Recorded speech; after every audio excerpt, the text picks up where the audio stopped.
Hi, I'm Laura the Library Lady, and welcome to today's episode. This is our last day of celebrating National Poetry Month, and as promised, I'm going to read 3 poems of my own. But before I do, boys and girls, I just wanted to share that today's been a little difficult for me today. I have dealt with some very sad news from family during this COVID 19 crises, and I just had a hard time dealing with it today. But I'm feeling better now. The reason I shared this with you today because you may be feeling a little sad or not being able to sleep. I even had nightmares last night, and I'm a grown up.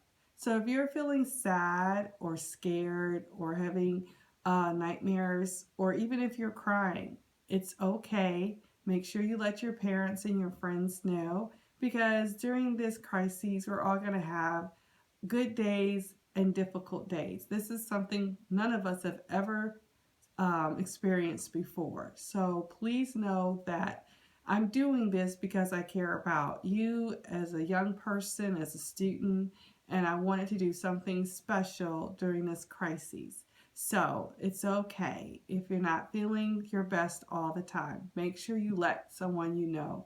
And if you have to cry, boys and girls, it's okay. You can cry. Just don't bottle it in. Okay, if you have any questions, please ask your mom or dad or a trusted adult. So, poetry. This is a book and it's called Now and Then. It's an anthology. And for about 14 years, I was in the Green Belt Writers Group. I am not an official member anymore, but I'm an inactive member. So we decided to do poems with this theme, Now and Then, and one of the members actually did the poetry, and she did the pictures, and it was published by us, so I can read it without fear. All right, so let's read the first poem, and my one of my friends who's a poet and an artist, she drew that picture of me. Okay, so let me read the poem. It's called Now and Then, the same title as the theme of the book. Now and then I sit and wonder. I think about my life and ponder. Why am I here in this time and space? Sometimes I feel I am so out of place. Life changes so fast. I was a young child. Now I am a teacher in charge of a class. What happened to the childhood, my days of innocent youth? As I grow older, I learn more of the truth. Life is difficult and sad, but with love and hard work, it can be glad. Sometimes I am tired and frustrated and want to give in. Then I remember all the love I have been given. No more time feeling self pity do I spend, wondering about my life's purpose now and then. So that was one of my poems, and it kind of fits for the way I'm feeling today, so I'm glad I read that to you. So my second poem is a longer one, and it's called Sister Song of Jubilee. And this is a story based on, a poem based on a true story of 3 sisters, one of which two of which I know, and it happened in 1965. And it was in Selma, Alabama, when African American citizens demanded their right to vote, and they attempted to cross the Edmund Pettus Bridge. And so this is the child's perspective because these young women were children at that time. And due to the results of those marchers, we had the 1965 Voting Acts right passed. Unfortunately, the Supreme Court gutted that act, I think, in 2000 under the Obama administration. And we have a big election coming up this fall. So hopefully your parents will be voting. And if you're a senior in high school, if you're 18 or older, you'll be voting in the presidential election in November, if we have it in November. But this is a true story of 3 sisters. And the name of this poem is called Sister Song of Jubilee. 3 sisters, 1, 2, 3. Sadie, Linda, and me. We love each other. We adore father and mother. They taught us what was right. They gave us the courage to fight. Jim Crow was the law of the land. Black codes were wrong, so we took a stand. Sunday, March 7th, 1965, was the day we changed our lives. We attended church and heard the word of God. We were not afraid of the policeman's rod. We marched to gain the right to vote. We sang our freedom songs and didn't miss a note. We were in Selma on our way to Montgomery to share the state officials our summary. We marched hand in hand and sang about freedom in this promised land. Over 700 people joined us that day. We had suffered so much, we had a lot to say. The day was cloudy, wet, and windy. The white citizens of Selma were not very friendly. They were on the sidewalks on either side of the street. They yelled and cursed at us and wanted our defeat. We marched on and sang without fear. We knew our victory was near. All the marchers in front of us slowly stopped. We fell silent, not knowing what was happening. We then heard a horrible boom and loud pop. The sounds that followed were our loved ones yelling. Then we saw black smoke in the air. We just stood where we were and stared. We were all frozen with shock. Marchers were running back over the Edmund Pettus Bridge toward us. They were trying to avoid being hit by tear gas and rocks. Marchers were being hit over the head with bully clubs by the police. They did not care who they hit in the least. Marchers were screaming and running back towards the church. Then I saw my sister Linda and realized she was hurt. She had a cut on her forehead and her face was covered in blood. I was so upset I screamed and yelled and cried a flood. Someone hugged me and took my hand. The person spoke to me lovingly and said, "It's going to be all right, Joanne." When I opened my eyes from this terrible alarm, I saw that Linda was in Daddy's arm. It was Mama who was holding me. Now the only person missing was my eldest sister, Sadie. We found her later that day, and she told us her story. There were deputies on horseback striking marchers liberally. A friend of hers pulled her into his car. Because of this, Sadie escaped a possible lifelong scar. At St. Samaritan's, the hospital for us, Linda got 14 stitches for her wound.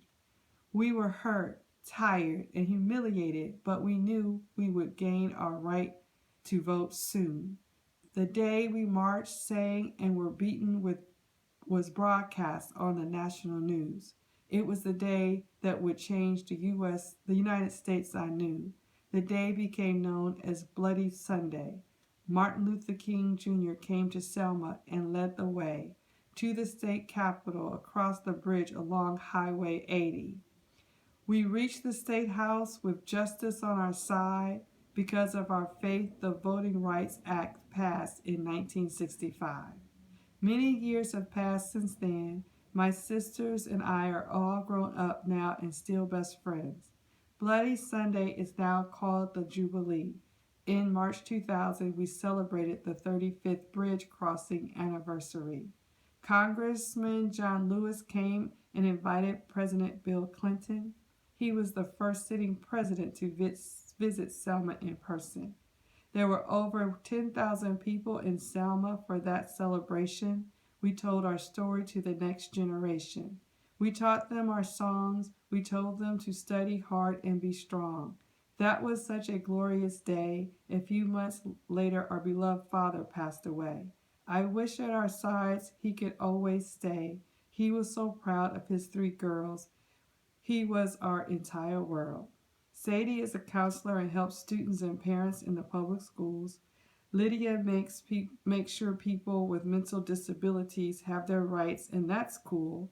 Me? Well, that's easy. I'm coordinator of the National Voting Rights Museum in Selma. 3 sisters, 1, 2, 3, who dared to sing and fought to be free. Come by the museum and see our history. So that's that poem. And since then, we've celebrated the 50th anniversary of the Bloody Sunday. And the museum is still there in Selma. So the last poem I wrote for this, and this is an anthology, and there are other authors in here that were part of the group, but I told you I was going to read my poems today. So my friend did this picture of the Statue of Liberty. Okay. So let me read this. When you think of the United States of America, when you think of freedom in the United States of America, what thoughts or images come to your mind? Do you see the Statue of Liberty holding her torch boldly in the sky? Do you hear the Liberty Bell ringing? Do you stand and place your right hand over your heart and recite the Pledge of Allegiance? Do you stand and sing with pride the Star-Spangled Banner? Do you see the American flag waving in the wind? Do you wear red, white, and blue? When you think of justice in the United States of America, do you think of the Constitution? Do you understand the importance of the Bill of Rights and the balance of power between the three branches of government? Do you remember the Civil Rights Movement and how many lives it is still affecting? When you think of education in America, what do you remember or know about it? Do you remember nice buildings, new books, and caring, knowledgeable teachers? Do you think of homework, exams, friends, or bullies? Do you reminisce about football games, homecoming dances, and graduation? When you think of the United States of America, it depends on who you are. It depends on when and where you were born. It depends on what you look like and what language you speak. It depends on how rich you are or how poor you are. It depends on if you are a man or a woman, black or white. It depends on what you believe and how you view yourself. When you think of the United States of America, remember to be united takes effort and compromises. Remember that freedom is not free and that true equality is only an ideal. Remember that justice is something that has to be demanded and once gained must be nurtured to survive. When you think of the United States of America, remember September 11, 2001. It was a day of deception, destruction, and death. It is a day Americans will never forget. It was the day everything America stands for was attacked. Freedom, equality, justice, the principles our nation is founded upon. These principles mean nothing if they are not practiced and protected. When you think of the United States of America, think of people everywhere. Remember those who do not have what we have. Remember those who have nothing at all. Freedom, equality, and justice are what we offer the world. Let us do so with love, understanding, compassion, and in peace.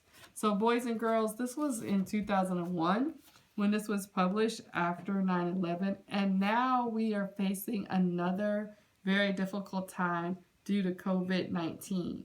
So hopefully we will be able to stand together and stand united to make sure that we are doing well. And in the state of Maryland, starting tomorrow on Saturday, everyone has to wear a protective mask when you go do your shopping.